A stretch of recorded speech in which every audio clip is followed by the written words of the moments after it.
Hello, students. This is Mr. Martyron with your flip classroom on the scientific revolution. All right, so in your notes, in this video, we are going to discuss the causes and effects and some of the Renaissance scholars. This video, I'm just going to give you an overview of the scientific revolution because we're going to go over some of the theories more in depth in class.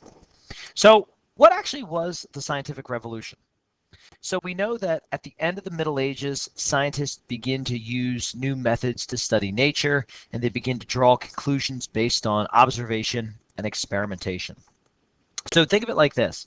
Remember when we read about the bubonic plague and we discussed how people originally thought the plague was caused by the vapors and the deadly air, but then towards the end of the Middle Ages, people began realizing that there was some sort of pattern to the calamity.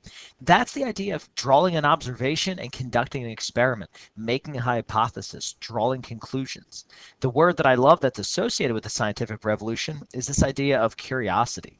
And mankind during the Renaissance becomes very curious about the world around him. And as a result, um, they begin to pioneer and develop new theories about the world. So science is all about, and you guys have a very scientific mind, it's all about this idea of questioning and experimenting and thinking about the world around them. And the scientific revolution is going to lead to advancements in chemistry, physics, math, and especially astronomy. Why astronomy?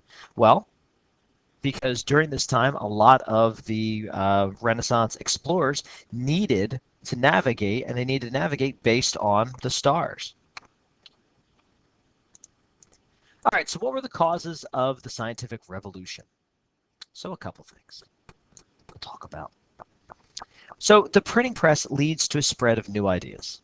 All right, we know that. We've said in class that the printing press was possibly and arguably the most important invention of all time because it's the printing press that allows explorers to print new books, new maps, new charts, but it's also when these explorers return, they publish accounts of their exposés and their stories from their adventures. And that inspires other explorers to follow in their footsteps. So we're kind of opening the door for what's going to be our next area of study, which is going to be the age of exploration. But exploration, printing press, these all go hand in hand.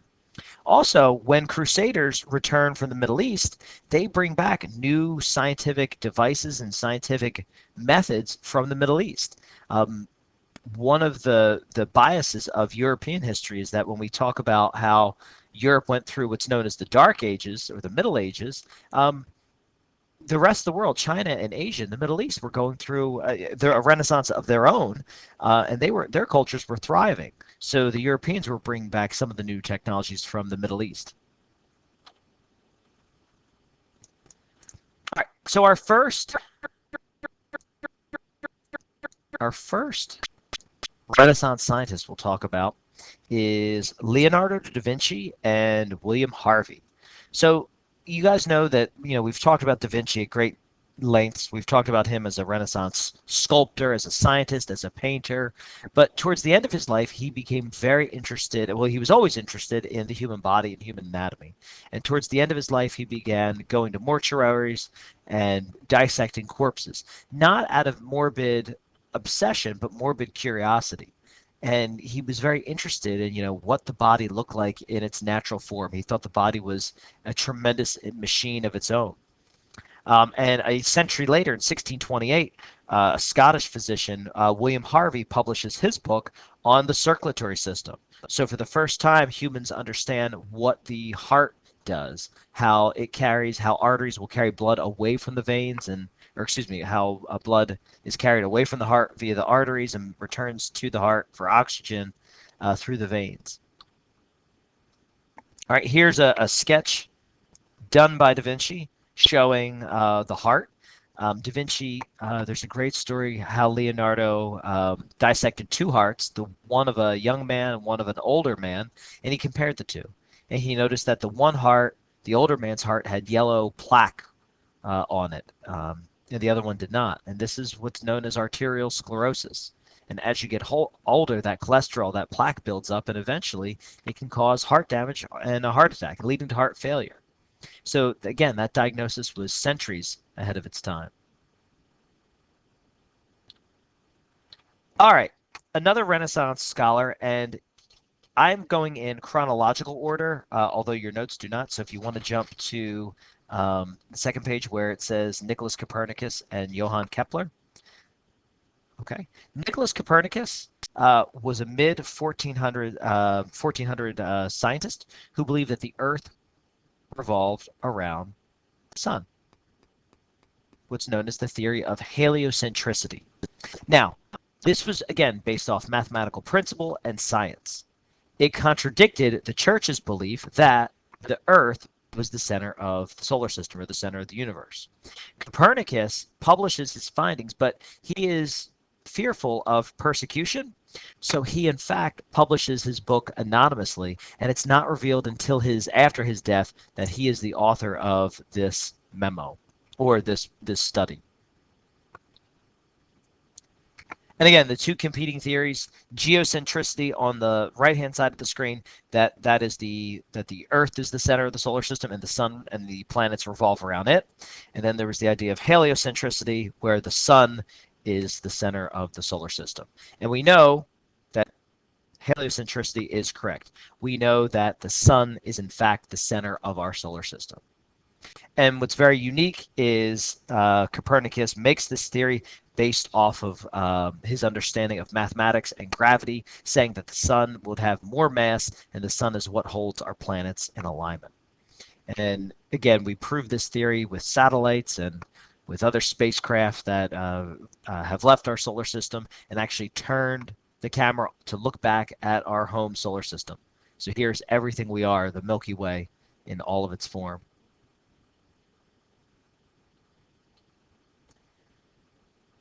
All right, I'm going to come back to Johann Kepler in just a bit, but Galileo, back on the first page. Galileo, one of my favorite scientists. We're going to talk a little bit more about him in class. So Galileo, in the 1500s, was a creative scientist.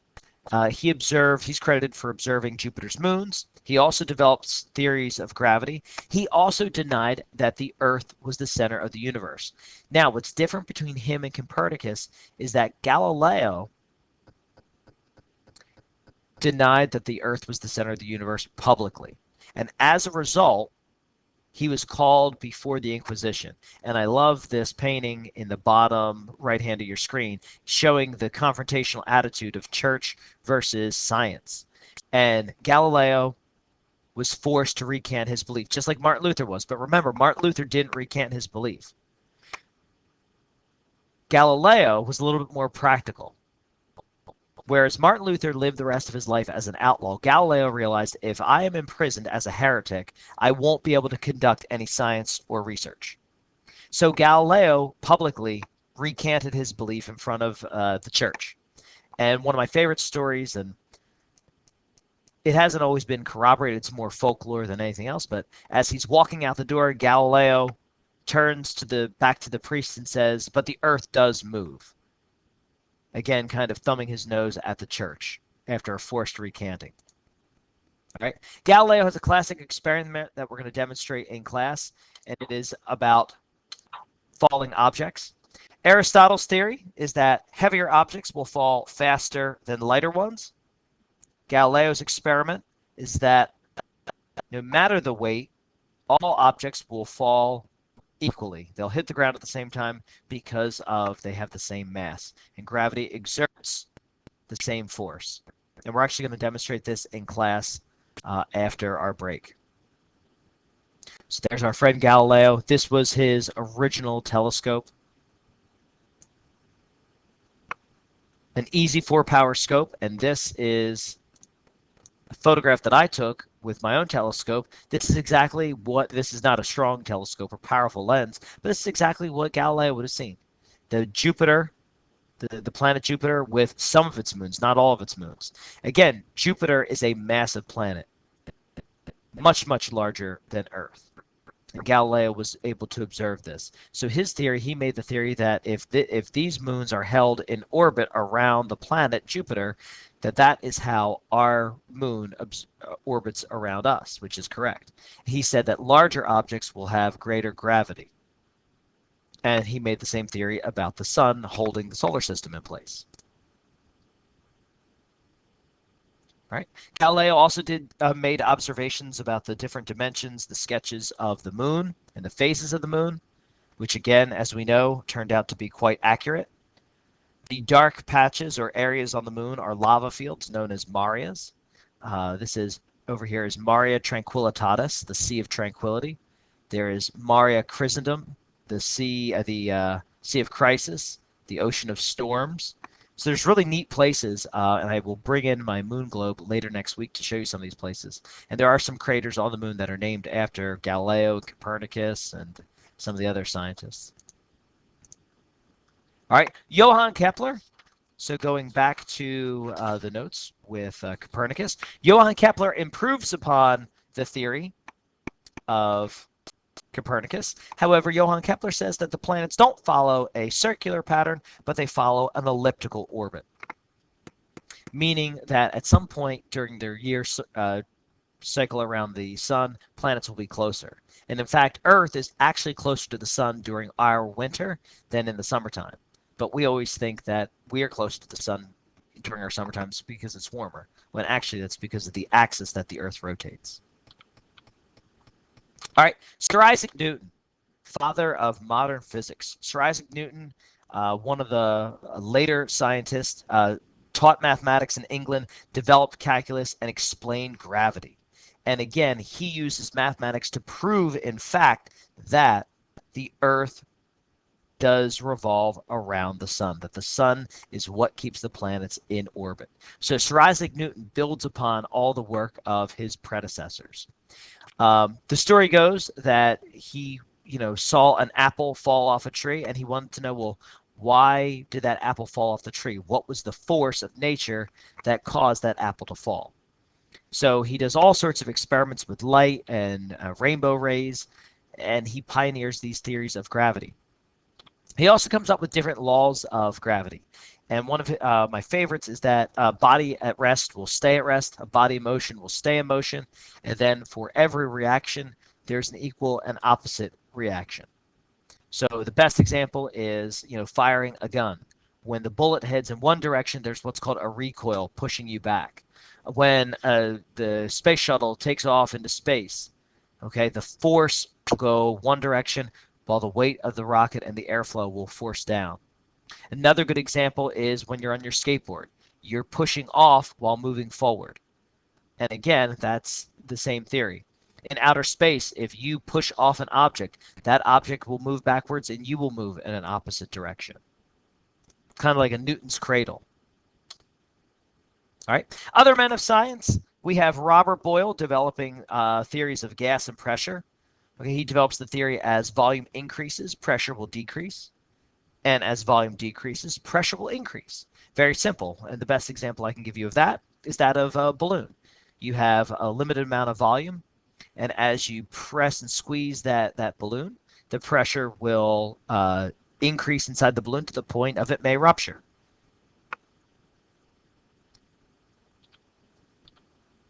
Other men of science include Francis Bacon and Robert Hooke.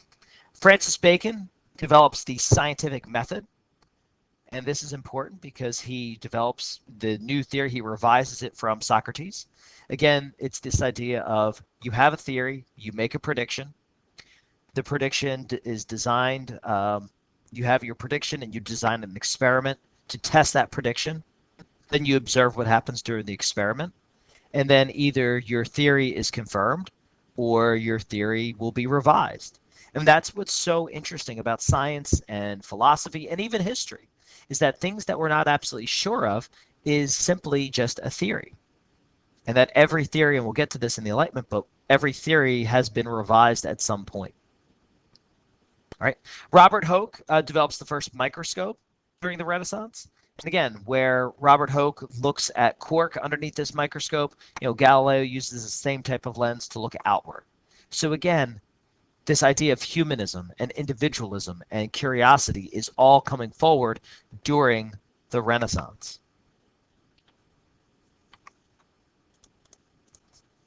All right, our final person is Rene Descartes.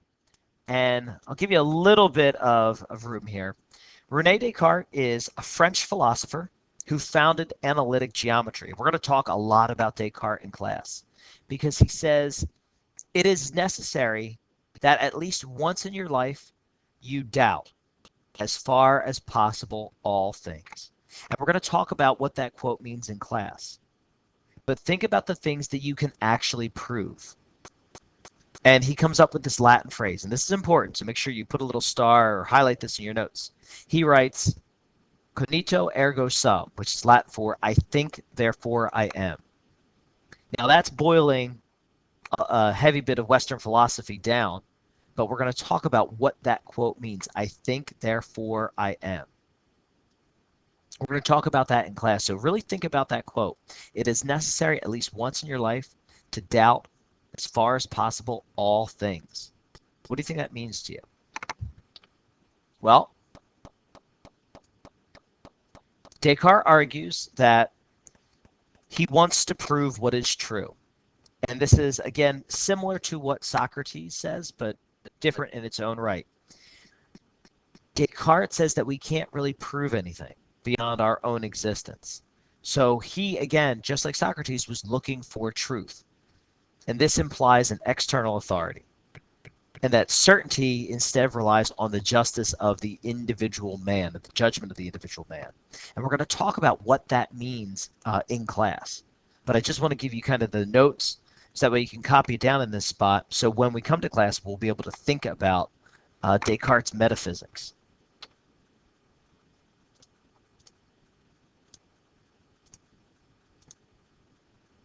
All right. And I love taking a look at this. Are the lines parallel? Take a good look.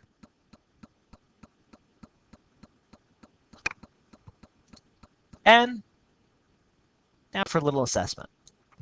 All right, Galileo and Isaac Newton promoted the idea based on experiences of past civilizations, experiment and observation, emotions and feelings, or the teachings of the Catholic Church. I'll give you a couple seconds. Well, we know it can't be D, the teachings of the Catholic Church. We know it wouldn't be emotions and feelings. Past civilizations, possibly, but the correct answer is B, experiment and observation. All right. During the scientific revolution and enlightenment, one similarity in the work of many scientists and philosophers was that they, A, relied heavily on the ideas of medieval thinkers, B, favored an absolute monarchy as a way of improving economic conditions, C, received support from the Catholic Church, or D, examined natural laws governing the universe. Well, we know it can't be A. They didn't rely heavily on the ideas of medieval thinkers. It definitely wasn't B. They would not rely on the idea of an absolute monarch, and they definitely did not receive support from the Catholic Church. So the correct answer is B, examining natural laws governing the universe. All right. And finally, which statement best describes the effects of the works of Copernicus, Galileo, Sir Isaac Newton, and Descartes? Is it A, the acceptance of traditional authority was strengthened? Is it B, the scientific method was used to solve problems? Was it C, the English government increased funding for education? Or was it D, interest in Greek and Roman drama was renewed? Well, the correct answer is B. The scientific method was used to solve problems. Okay, it's definitely not A, acceptance of traditional authority. It wouldn't be B, because Galileo was Italian and Descartes was French, and Copernicus was Polish. And finally, D, interest in Greek and Roman drama. That is quintessential of the Renaissance, but not necessarily to science. All right. And the big takeaway from the scientific revolution, and we're going to go over this in class, is that Martin Luther applied the questioning spirit, the spirit of Renaissance of religion. Galileo applied that questioning spirit, the spirit of the Renaissance to science. Okay? And what we're going to work on is predict how else might people begin to question in the years to follow the Renaissance. All right? we're going to take a look at how man's view of the world changes as a result of this Renaissance experience. All right. I know this was a long video. If you need to go back and hear any of these notes again, please watch it. And like I said, in class, we're going to go over Galileo's theory, and we're going to examine whether or not he was a heretic in class. All right, guys, if you have any questions, please post on Google Classroom or shoot me an email.